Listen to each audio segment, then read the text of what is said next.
आप सभी का आज के सत्र में स्वागत है। हम लोग श्री मां का आह्वान करते हुए इस सत्र का आरंभ करेंगे।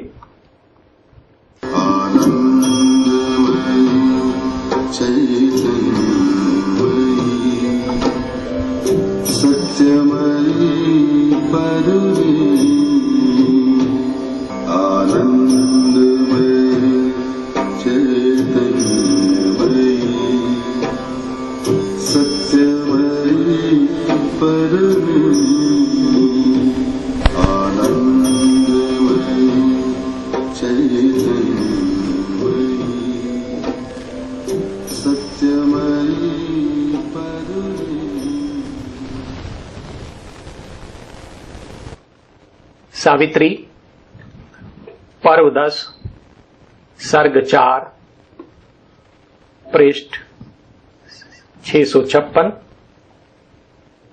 The dream twilight of the earthly real. पार्थिव सत्य का स्वप्निल और धूमिल लोक।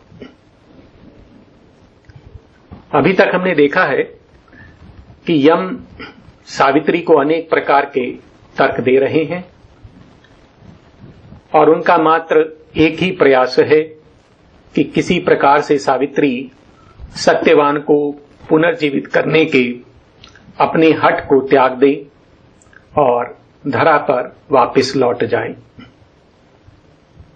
जो अनेक तर्क यम सावित्री के समक्ष रखते हैं, उनमें से मैंने कुछ जो मुख्य हैं वो आपके सामने एक बार पुनः रख रहा हूं। तो यम सावित्री से कहते हैं कि इस जगत का कोई उद्देश्य नहीं है, तू व्यर्थ ही इस जगत को एक अर्थ प्रदान कर रही है। और यम सावित्री से कहते हैं कि यदि भगवान हैं भी तो भी वे तटस्थ हैं, उदासीन हैं और आत्मसंतुष्ट हैं। भागवत सत्य और भागवत आनंद को धरा पर कभी व्यक्त नहीं किया जा सकता।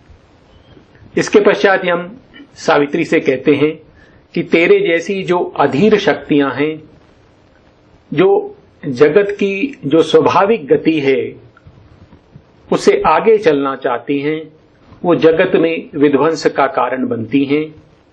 परंतु दूसरी ओर जो महान आत्माएं हैं, जो ज्ञानी और ऋषि हैं, वो अपनी महानता में समाधिस्थ रहते हैं और भगवान की ओर बढ़ती हुई आत्मा को सहायता प्रदान करते हैं। और इसलिए हे सावित्री, तू भी धैर्यवान बन और अपनी महानता में निवास कर और इस जगत के विधान का सम्मान कर। इसी कड़ी में हम आज देखेंगे कि यम सावित्री के समक्ष एक और तर्क रखते हैं और उसके पश्चात सावित्री यम को उत्तर देती हैं। और जो सावित्री यम को उत्तर देती हैं उसमें दो मुख्य बातें वो हमारे समक्ष रखती हैं। एक कि यम कौन है और भगवान कौन है। पिछली बार हम पृष्ठ 655 पर थे, पंक्ति नंबर 33। यम का संवाद चल रहा है और यम सावित्री से कह रहे हैं कि हे सावित्री, सत्यवान की मृत्यु हो चुकी है और उसे पुनर्जीवित नहीं किया जा सकता।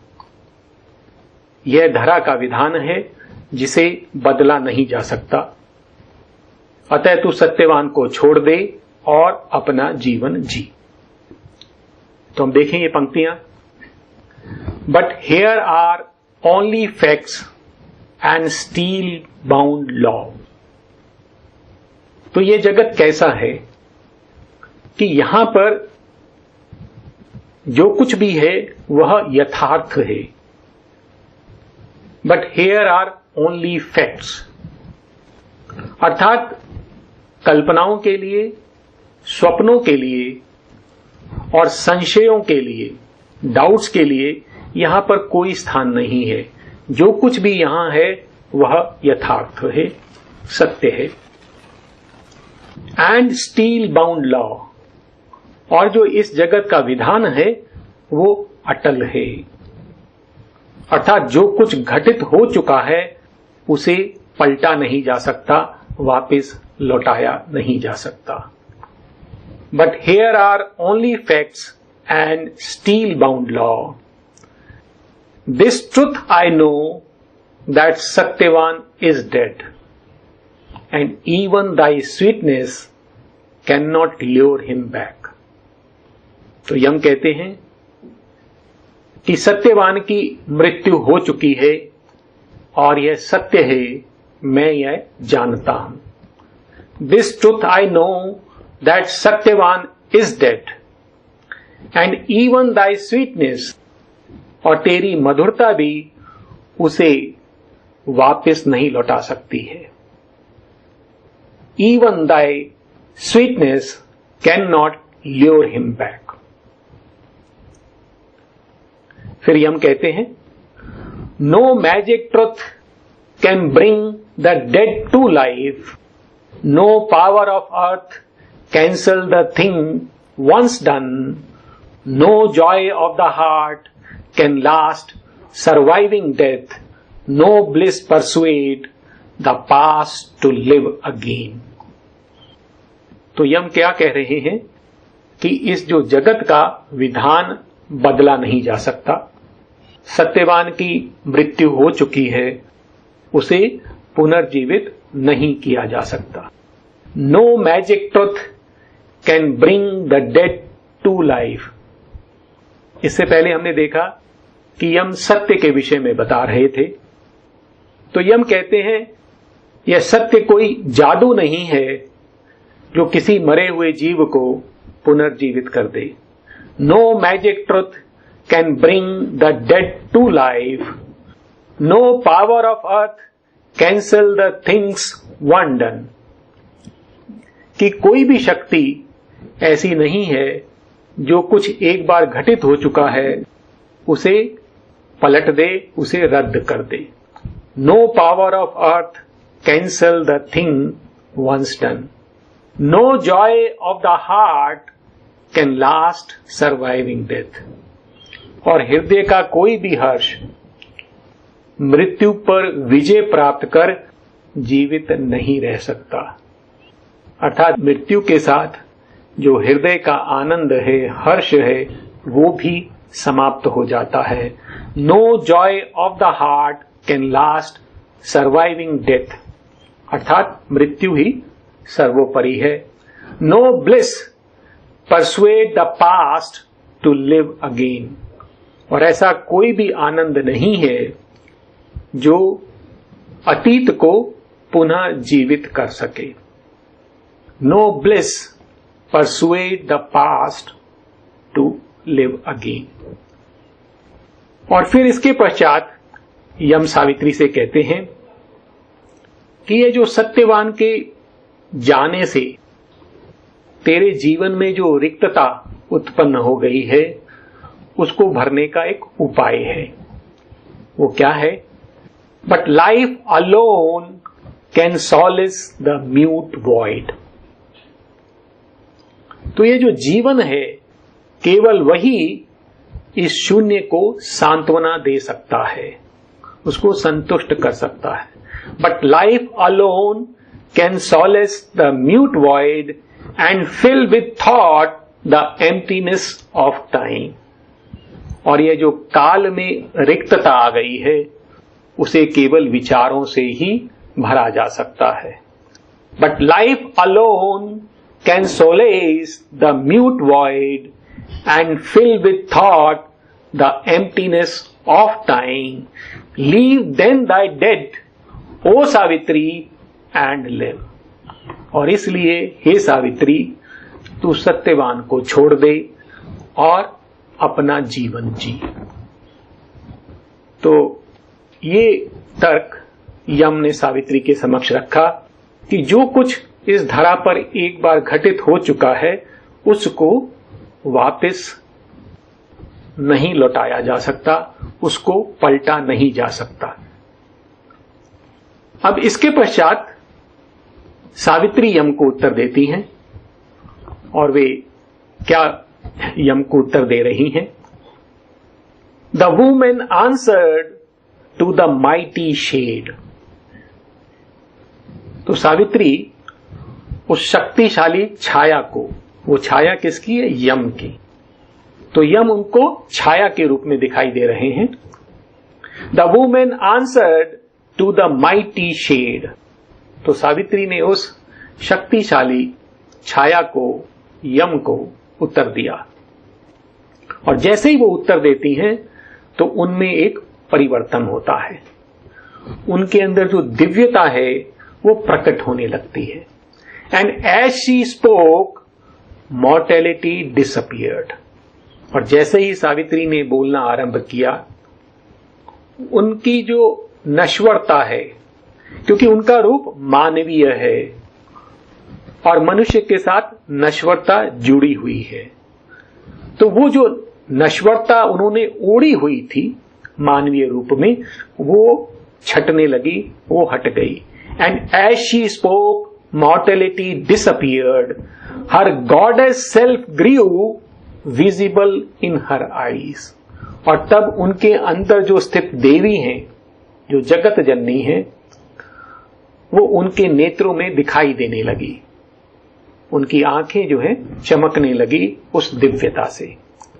हर goddess self grieve visible in her eyes, light came a dream of heaven into her face. और एक दिव्य प्रकाश उनके चेहरे पर प्रकट हुआ।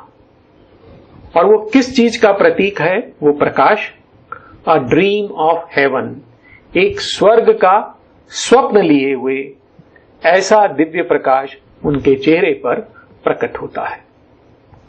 The woman answered to the mighty shade, and as she spoke mortality disappeared, her goddess self grieve visible in her eyes, light came a dream of heaven into her face.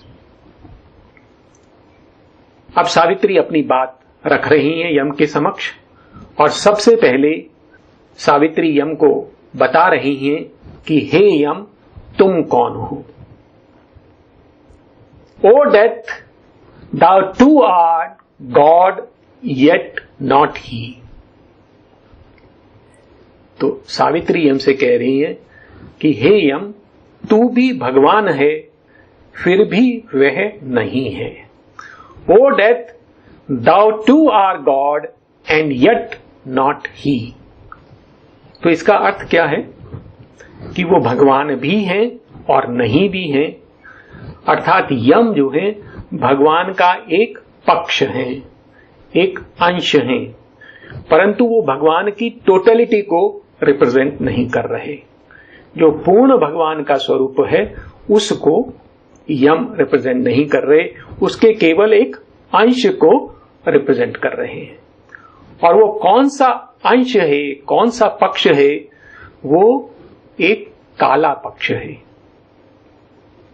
अंधकार का पक्ष है, अचित का पक्ष है, जो यम प्रकट कर रहे हैं। O death, thou too art God and yet not he, but only his own black shadow on his path. As leaving the night he takes the upward way and drags with him its clinging inconscient force। तो वो उसका विवरण दे रही हैं, व्याख्या कर रही हैं कि यम तुम कौन हो। तो यम कौन है? वो कह रही हैं कि तुम केवल उसकी काली छाया हो, but only his own black shadow on his path. तो वो जो भगवान है वो बढ़ रहे हैं, और जिस मार्ग पर वो चल रहे हैं वहां उनकी छाया पड़ रही है। यह जो काली छाया है यह तुम हो। और भगवान कहां जा रहे हैं? As leaving the night he takes the upward way. अर्थात भगवान ने अंधकार से यह सृष्टि आरंभ की है और वह अब प्रकाश की ओर उठ रहे हैं। और जैसे ही वो ऊपर उठ रहे हैं तो ये जो रात्रि है, इसकी जो अचित शक्ति है, इनकॉन्शियंट फोर्स, वह उनके साथ चिपक रही है और वो उसको घसीटते हुए ऊपर ले जा रहे हैं। अर्थात भगवान रात्रि से, अंधकार से प्रकाश की ओर उठ रहे हैं और रात्रि का कुछ अंश, एक अचित का जो उनका अंश है, वो उनके साथ चिपका हुआ है, जो धीरे धीरे साथ उठ रहा है, घसीटा जा रहा है, और वही यम की छाया है। O death, thou too art God, and yet not he, but only his own black shadow on his path, as leaving the night he takes the upward way and drags with him its clinging inconscient force. उनका और आगे एक विवरण देती हैं कि यम कौन है। तो भगवान का जो एक अचेतन पक्ष है, एक काला पक्ष है, उसको यम रिप्रेजेंट कर रहे हैं। Of God unconscious thou are the dark head. तो भगवान का जो अचेतन पक्ष है, उसका तो काला शीश है, अर्थात तो उसका प्रतीक है। Of God unconscious thou are the dark head, of his ignorance thou art the impenitent sign। तो तू क्या है? Of his ignorance thou art the impenitent sign। impenitent होता है कि जिसको पश्चाताप नहीं है, अर्थात वो अज्ञता को रिप्रेजेंट कर रहे हैं, इस बात का उन्हें कोई दुख नहीं है। Of his ignorance thou art the impenitent sign। और ये अज्ञता किसकी है? ये भगवान की ही है, उसका ये एक प्रतीक है। Of its vast tenebrous womb the natural child. और ये जो अंधकार रूपी गर्भाशय है, of its vast tenebrous womb, तो ये भगवान का जो अंधकार है, क्या है? वो उसका गर्भाशय है, उसी से यह जगत निकला है। The natural child. वो नेचुरल चाइल्ड कौन सा है? कि जो नियम में बंधा हुआ नहीं है, जो आउट ऑफ वेडलॉक है, वो स्वाभाविक शिशु है उसका। तो यह जो अंधकार है, उसका स्वभाव ही ऐसा है कि उसमें से तू उत्पन्न हुआ है। Of his vast tenebrous womb the natural child, of his immortality the sinister bar। और जो उसकी नश्वरता है, उस पर तू एक प्रकार से तमगा है। और तमगा किस चीज का है? नश्वरता का एक तमगा है। सिनिस्टर बार जो शब्द है, वो जो यूरोप में जो वंश होते थे, जो राजसी वंश, उनमें जब कोई आउट ऑफ वेडलॉक कोई व्यक्ति जन्म लेता था, तो उसके ऊपर एक सिग्निया लगा दिया जाता था, तमगा लगा दिया जाता था, और उस तमगे का नाम होता था सिनिस्टर बार। अर्थात वह जो तमगा था, वो जो चिन्ह था, वो यह बताता था कि यह जो व्यक्ति है, उसकी जो वंश जो पंक्ति है, वो इसमें से नहीं है। तो यह एक प्रकार से उसके ऊपर लांछन था। तो यम क्या है? यम नश्वरता को रिप्रेजेंट कर रहे हैं। और वो निकले कहां से हैं? इमॉर्टेलिटी से निकले हैं। तो वो एक प्रकार से उसके ऊपर नाजायज चिन्ह है जो अमरता के ऊपर लगा हुआ है। वो अमरता के ऊपर एक दोष है, उसको दूषित कर रहे हैं। Of God unconscious thou are the dark head, of his ignorance thou art the impenitent sign of his vast tenebrous womb, the natural child of his immortality, the sinister bar. और इसके पश्चात बहुत महत्वपूर्ण पंक्तियां आ रही हैं, क्योंकि अब सावित्री हमें बता रही हैं कि भगवान कैसे हैं। तो भगवान का रूप कैसा है, भगवान के गुण कैसे हैं, उन सब का वर्णन इन पंक्तियों में हो रहा है। तो सावित्री क्या कहती हैं कि ये जो भगवान हैं वो विरोधी रूप एक साथ लिए रहते हैं, जैसे वो एक भी हैं और अनेक भी हैं, निर्वैयक्तिक भी हैं और व्यक्ति भी हैं, निश्चल भी हैं और परम सृजक भी हैं, अर्थात वो घोर कर्म करते हैं, आत्मगोपित भी हैं अर्थात तटस्थ अपने लोक में स्थित भी हैं और जगदीश्वर भी हैं, इस जगत के ईश्वर भी हैं, और इन सब से परे परात्पर भी हैं। तो अर्थात ये सभी रूप जो परस्पर मानवीय दृष्टि को एक दूसरे के विरोधी दिखाई देते हैं, वो सब भगवान एक साथ है। तो ये वर्णन इन पंक्तियों में है। All contraries are aspects of God's face. कहते जितने भी विरोधी पक्ष हैं ये सभी भगवान के विभिन्न रूप हैं और उनका वर्णन कर रही हैं वो। The many are the innumerable one, the one carries the multitude in his breast. तो मैनी कौन है? ये जो असंख्य जीव यहां पर दिखाई दे रहे हैं। The many are the innumerable one. तो कहते ये जो अनेक जीव हैं यहां पर, उस असंख्य रूपी जो परम है उसी के रूप हैं, उसी एक में से निकले हुए हैं। The one carries the multitude in his breast. और वह परम एक इन असंख्य रूपों को अपने हृदय में धारण करके रखता है। अर्थात एक और अनेक एक ही है, एक में से ही अनेक का प्रादुर्भाव हुआ है। The many are the innumerable one, the one carries the multitude in his breast.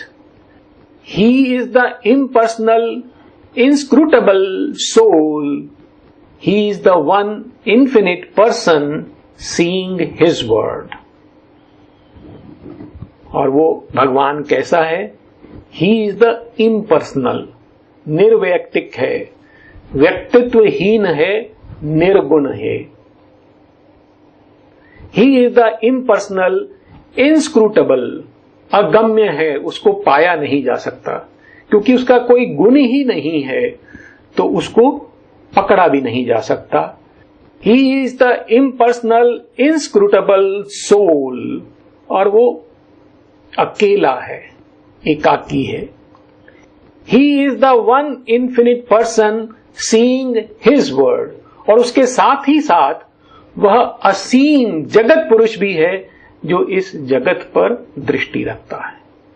तो वो कॉस्मिक स्पिरिट भी है, वो जगदीश्वर भी है, और इन सब से परे वो निर्गुण एक भी है, अगम्य भी है। He is the impersonal inscrutable soul. He is the one infinite person seeing his word. The silence bears the eternal's great dumb seal. His light inspires the eternal word. तो यहां पर भी दो विरोधी पक्ष वो बता रहे हैं, एक तो नीरवता और शब्द। The silence bear the eternal's great dumb seal. तो नीरवता है, उस पर भी उस परम शाश्वत की जो मुद्रा है वो अंकित है, अर्थात वो उसको भी सैंक्टिफाई करता है, उसको भी स्वीकार करता है। The silence bears the eternal's great dumb seal. His light inspires the eternal word. और उसका जो प्रकाश है वो परम शाश्वत शब्द उसको प्रेरित करता है, अर्थात वो सृजन भी करता है। तो ये दोनों रूप उसके हैं। इसी प्रकार से He is the immobile's deep and deathless hush, is white and signless, blank, negating calm. तो वो कैसा है? इमोबाइल है, निश्चल। He is the immobile's deep and deathless hush. और यह निश्चल कैसा होता है? परम निश्चल। उसका जो मौन है वो गहन है और अमर है। वहां अमरता भी है, गहनता भी है, मौन भी है। He is the immobile's deep and deathless hush, its white and signless blank, negating calm. और उस नीरवता को निकारता हुआ वो क्या है? व्हाइट एंड साइनलेस ब्लैंक, वो निर्गुण शून्य भी है। अर्थात भगवान शून्य भी है, निश्चल भी है। इसके साथ साथ Yet stands the Creator Self, the Almighty Lord, and watches His will done by the forms of gods. परंतु इसके साथ साथ वो निश्चल होने के साथ साथ, इमोबाइल होने के साथ साथ वो क्रिएटर सेल्फ, वो सृजक है। Yet stands the creator self, इस जगत की रचना करने वाला भी वही परम आत्म तत्व है। He stands the creator self, the almighty Lord, वह इस जगत का ईश्वर है, सर्वशक्तिशाली, the almighty Lord, and watches his will done by the forms of gods, और जो अनेक देव हैं उनके द्वारा अपने संकल्प को क्रियान्वित होते हुए देखता है, अर्थात उन पर, देवों पर अपनी दृष्टि रखता है। And the desire that God's half conscious man, तो हम जैसे जो मनुष्य हैं, जो अभी अर्थ चेतन अवस्था में है, अर्थात जो अपनी आत्मा से साक्षात्कार प्राप्त नहीं कर पाए हैं, वो कैसे चलते हैं? उस आत्मा के संकल्प से नहीं चलते, वो संकल्प पीछे रहता है, वो मुख्यतः कामना से चलते हैं। तो हमें चलाने वाला क्या है? कामना है। अर्थात जो अर्ध चेतन मनुष्य है उनको जो आगे चलाता है कौन है? कामना। And the desire that God's half conscious man and the reluctant and unseeing night, और ये जो रात्रि है, जो अनिच्छुक है, तमस से ग्रसित है, अंधकार से ग्रसित है, जो बदलना नहीं चाहती है, उस पर भी वो अपनी दृष्टि रखते हैं। तो ऐसे हैं वो भगवान, वो निश्चल भी हैं, निर्गुण शून्य भी हैं, और परम सृजक भी हैं, और जगदीश्वर भी हैं। He is the immobile's deep and deathless hush, in white and signless blank negating calm, yet stands the Creator Self, the Almighty Lord, and watches His will done by the forms of gods. And the desire that goads half-conscious man, and the reluctant and unseen night. अब इसके बाद सावित्री कहती हैं कि यह जो विरोधी स्वरूप है भगवान का, जो दो विरोधी और विपरीत शक्तियों को एक साथ वो अपने में लिए हुए हैं, यह मनुष्य को उलझन में डाल देता है और मनुष्य के लिए एक बहुत गहन रहस्यमयी पहेली बन जाता है। परंतु ये जो दोनों पक्ष हैं भगवान के ऐसे हैं कि जैसे उनका दायां और बायां हाथ हो, अर्थात दोनों ही उसके अंग हैं, उसके साथ रहते हैं। These wide divine extremes, these inverse powers are the right and left side of the body of God. तो ये जो घोर पराकाष्ठाएं हैं, एक्सट्रीम्स हैं, ये जो विपरीत शक्तियां हैं, द इनवर्स पावर्स, ये क्या है? ये भगवान की देह के बायां और दायां भाग हैं, are the right and left side of the body of God, अर्थात वो दोनों मिलकर भगवान का सृजन करते हैं। Existence balance twixt two mighty arms confronts the mind with unsolved abysm of thought. और ये जो सृष्टि है वो कहां स्थिर है? इन दो शक्तिशाली भुजाओं के मध्य में स्थिर है। Existence balance twixt two mighty arms, तो इस प्रकार से ये जो सृष्टि है उन दो भुजाओं के ऊपर आधारित है, उनके मध्य स्थिर है। और वो जो मनुष्य का जो मन है वो उसके समक्ष एक ऐसी अनसुलझी खाई खड़ी कर देती है कि मनुष्य को यह समझ नहीं आता कि ऐसा क्यों है, क्योंकि मनुष्य जो विरोधी तत्वों को एक साथ स्वीकार नहीं कर पाता है। These wide divine extremes, these inverse powers are the right and left side of body of God. Existence balance twixt two mighty arms confronts the mind with unsolved abysm of thought.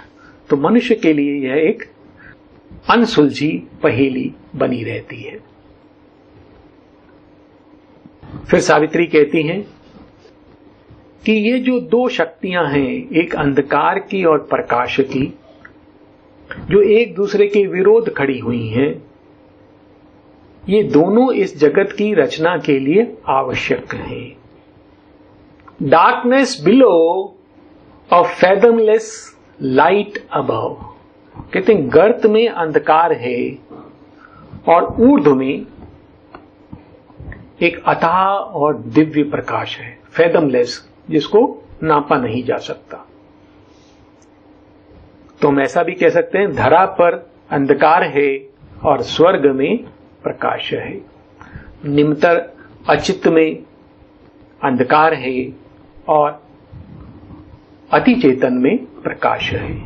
Darkness below, a fathomless light above, in light are joint.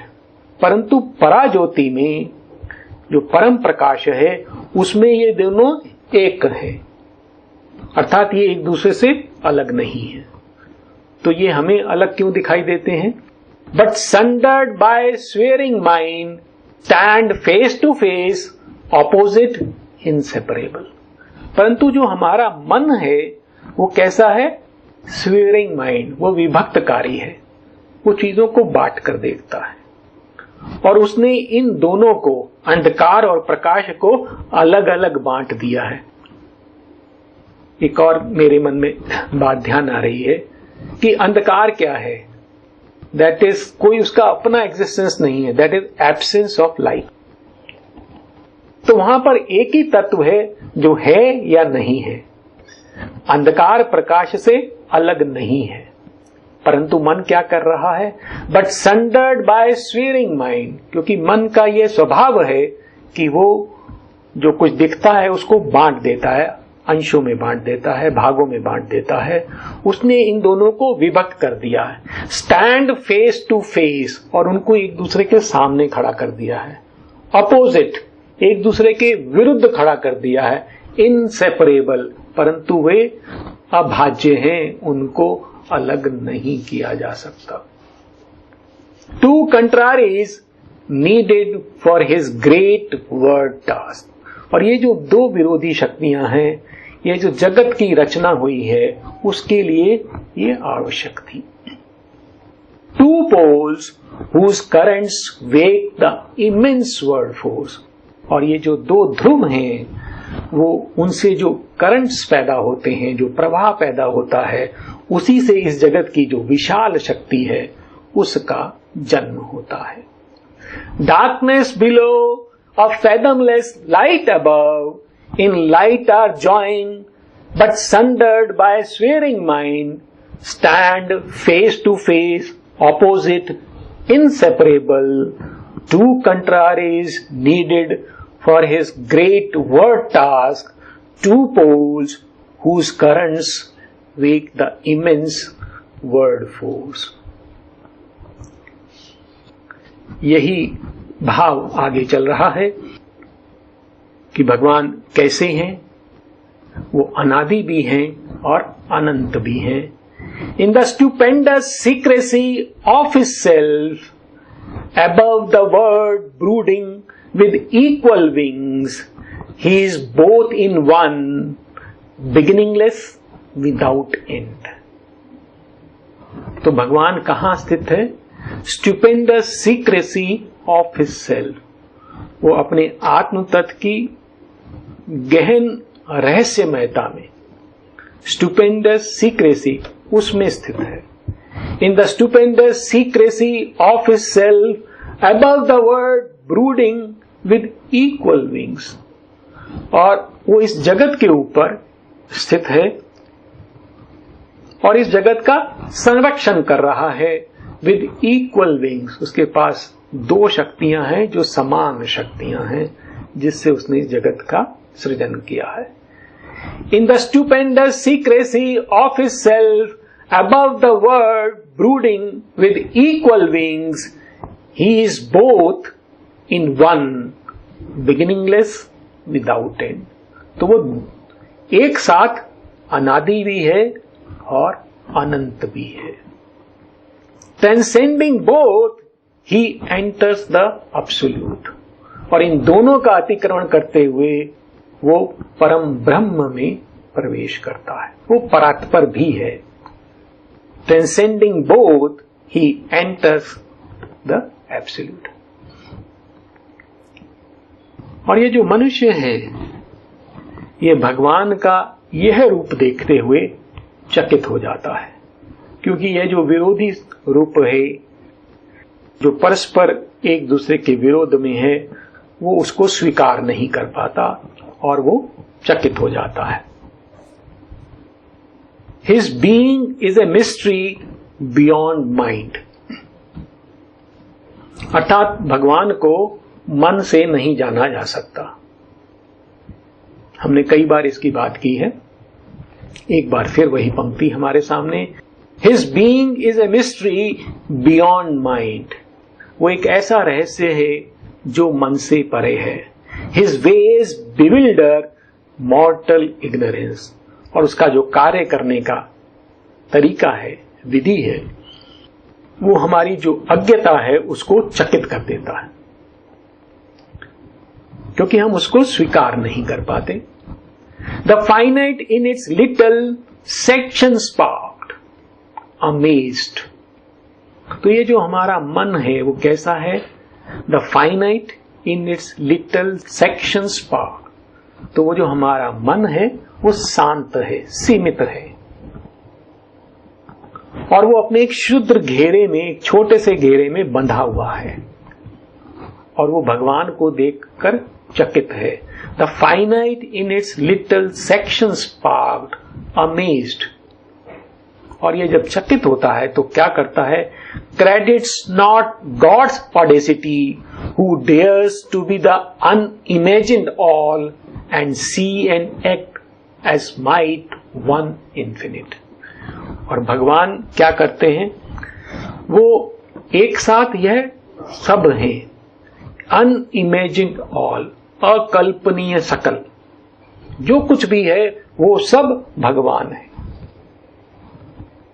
And इसके साथ साथ one infinite, वो एक अनंत भी है, वो उस एक अनंत के समान देखते हैं, कार्य करते हैं। और यह जो साहस है भगवान का कि वो एक साथ सब कुछ भी है और एक साथ अनंत परम एक भी हैं, यह जो साहस है भगवान का, इसको मनुष्य का मन श्रेय नहीं देता, स्वीकार नहीं करता। Credits not God's audacity who dares to be the unimagined all and see and act as might one infinite। और इसी कारण आप देखेंगे कि जो मनुष्य है कभी तो भगवान को जगदीश्वर, इस जगत के रूप में जानता है, और कभी उसे एक तटस्थ और उदासीन आत्म तत्व के रूप में जानता है। दोनों को उसको एक साथ स्वीकार करना कठिन हो जाता है, क्योंकि मन का स्वभाव है वो एक साथ दोनों चीजों को स्वीकार नहीं कर सकता। वो ये स्वीकार नहीं कर सकता कि कोई एक साथ बूंद भी है और सागर भी है, एक क्षण भी है और कालातीत भी है, अज्ञ भी है और सर्वज्ञ भी है। यह एक साथ कैसे संभव है? यह मनुष्य की मन की एक सीमा है जो उससे वो त्रस्त है। His being is a mystery beyond mind, his ways bewilder mortal ignorance, the finite in its little sections parked, amazed, credits not God's audacity, who dares to be the unimagined all and see and act as might one infinite। और फिर सावित्री कहती हैं, भगवान ने मनुष्य के प्रति एक अपराध किया है। वो क्या अपराध है? वो यही अपराध है कि एक साथ दो विरोधी रूपों को प्रकट करना। तो मनुष्य चकित है। क्यों? क्योंकि वो कालातीत को काल में, अनंत को देह के अंदर, और जो अजन्मा है उसको जन्म और मृत्यु के बंधन में जब बंधा हुआ देखता है तो वह चकित हो जाता है।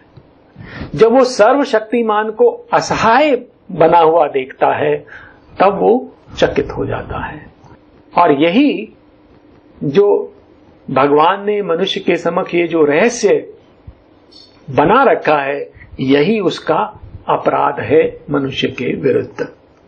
Against human reason this is his offence.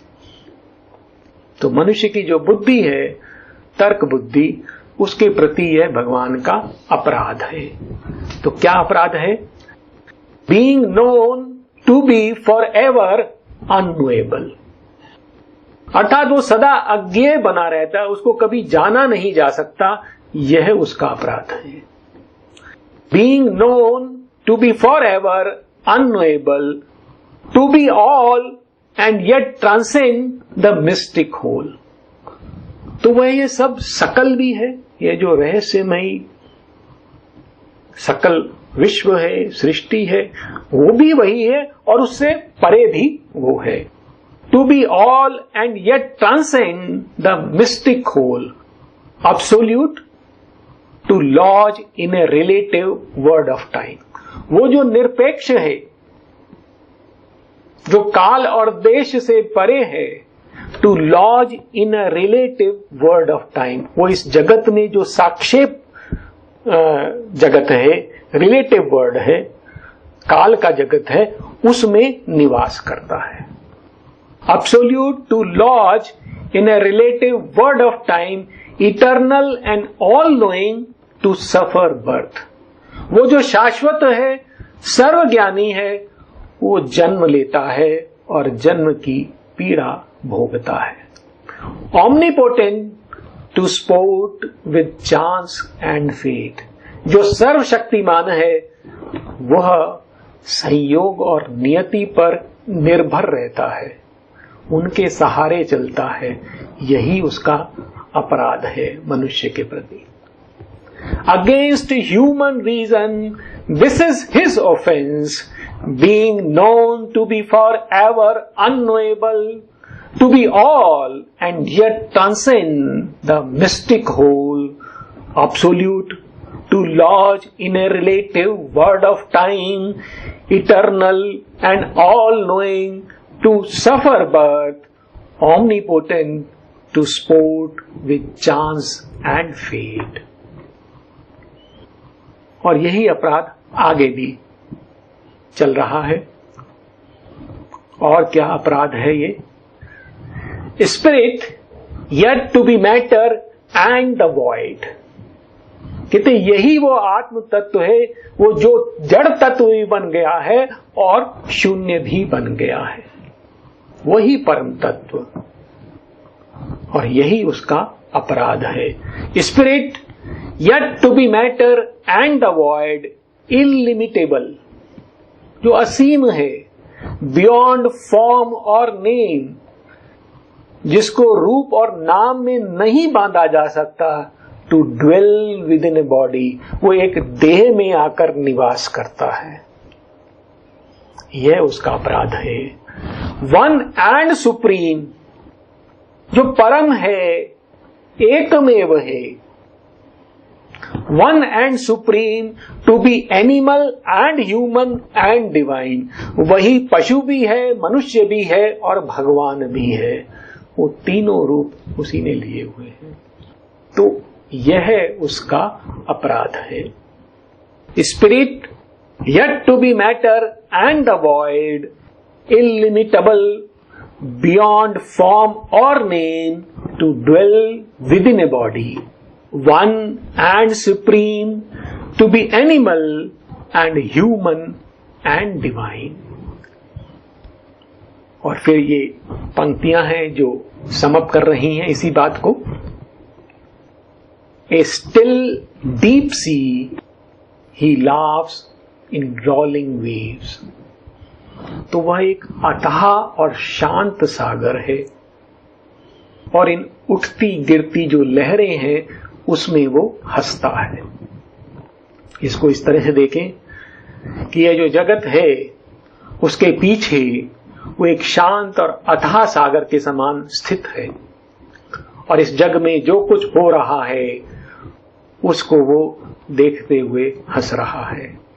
A still deep sea he laughs in rolling waves, universal he is all, transcendent none. तो वो कौन है? सर्वव्यापक भी है, सकल भी है, परात्पर भी है और शून्य भी है।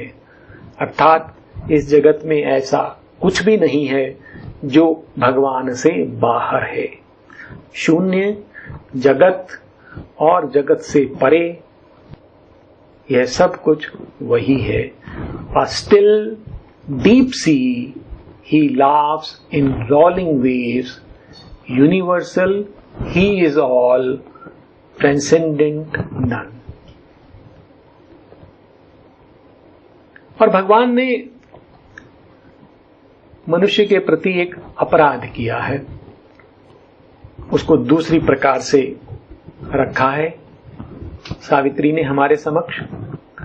To man's righteousness this is his cosmic crime. तो मनुष्य जो है उसमें एक नैतिकता का भाव है कि क्या सही है क्या गलत है। To man's righteousness this is his cosmic crime, यह उसका अपराध है, वैश्विक अपराध है। क्या है?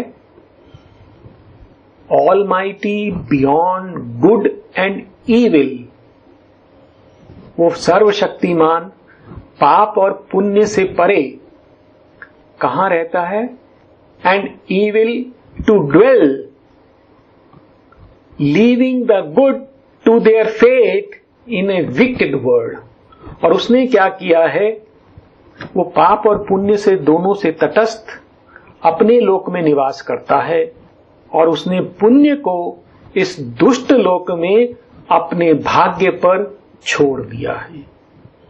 और हम ये रोज देखते हैं कि जो पुण्य के मार्ग पर चलता है वो कष्ट भोगता है। Leaving the good to their fate in a wicked world and evil to reign in this enormous scene. और यहां पर शासन किसका है? पाप का है।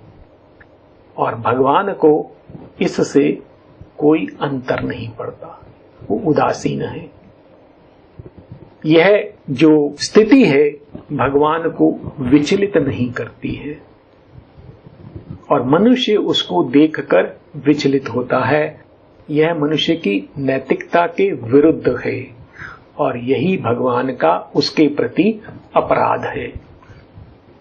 To man's righteousness, this is his cosmic crime, almighty beyond good and evil to dwell, leaving the good to their fate in a wicked world and evil to reign in this enormous sea. अब सावित्री यम से कह रही हैं कि यह जो मनुष्य चकित है उसका कारण क्या है। वो कह रही हैं कि जो मनुष्य की जो दृष्टि है वो बहुत सीमित है और वो इस परम एक को, इस सकल को बांट कर देखती है और इसलिए इसके रहस्य से वो चूक जाती है। All opposition seems and strife and chance and aimless labor with but scanty sense to the eyes that see a part and miss the whole. कहती ऐसी आंखें जो कि सीमित हैं, जो केवल एक पक्ष को देखती हैं और पूर्ण को अपनी दृष्टि में नहीं पकड़ पाती हैं। To the eyes that see a part and miss the whole, all opposition seems and strife and chance. तो यह सब कुछ एक विरोध, संघर्ष और संयोग प्रतीत होता है। जो कुछ यहां हो रहा है ऐसा लगता है कि कोई विरोधी शक्तियों के मध्य संघर्ष चल रहा है या कुछ संयोग मात्र यह चीज चल रही है। The surface men scan, the depths refuse their search. और जो मनुष्य है वो सतह ही को खोजता रहता है, वो इस जगत की सतह पर क्या चल रहा है सिर्फ उसी को देखता रहता है। The depths refuse their search. और जो गहनताएं हैं, जो गहराइयां हैं, वो मनुष्य की खोज से दूर बनी रहती हैं और इसलिए वो सत्य को पकड़ नहीं पाता है। All opposition seems and strife and chance and aimless labor with but scanty sense to the eyes that see a part and miss the whole. The surface men scan, the depths refuse their search. और ये जगत कैसा प्रतीत होता है मनुष्य को? A hybrid mystery challenges the view.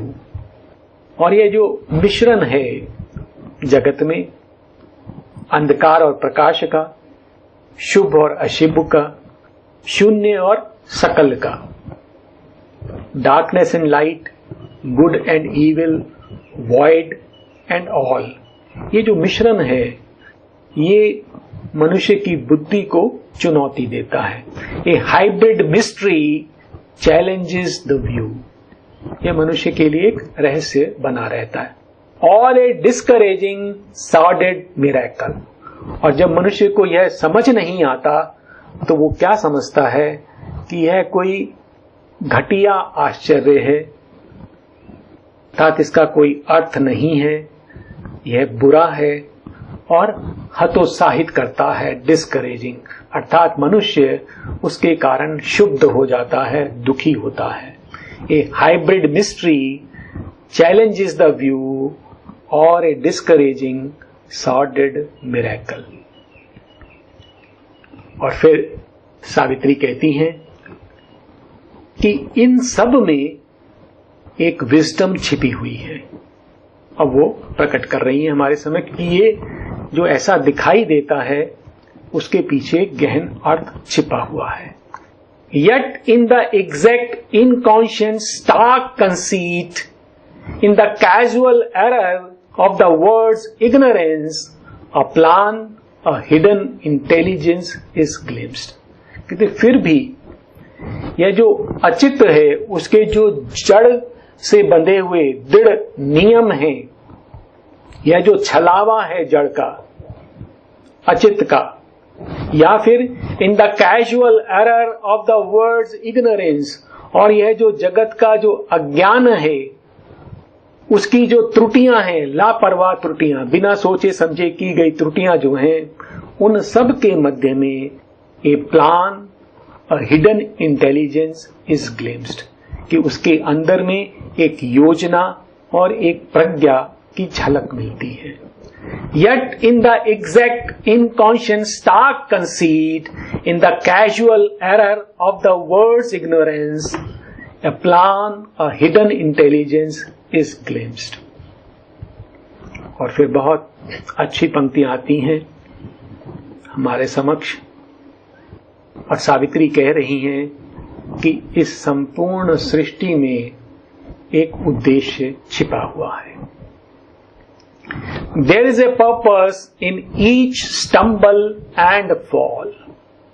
प्रत्येक ठोकर और पतन में एक उद्देश्य छिपा हुआ है. There is a purpose in each stumble and fall. Nature most careless lolling is a pose, preparing some forward step, some deep result. Lolling का मतलब होता है कि रिलैक्स्ड मैनर में कहीं भी पड़े रहना, लटके रहना. तो क्या कह रही है Savitri? Nature's most careless lolling is a pose. यह जो प्रकृति असावधान बिना ध्यान के इधर उधर झुकी रहती है, लटकती रहती है, यह एक मुद्रा है. Preparing some forward step, some deep result. और यह जो मुद्रा है एक भविष्य के किसी चरण की, किसी गहन परिणाम की तैयारी है. अर्थात इस जगत में एक गहन उद्देश्य निहित है. There is a purpose in each stumble and fall. Nature's most careless lolling is a pose, preparing some forward step, some deep result. तो हम यहां पर आज का पाठ समाप्त करेंगे और शांति मंत्र का पाठ करते हुए, माता का ध्यान करते हुए आप सभी से इजाजत लेंगे.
धन्यवाद. नमस्कार.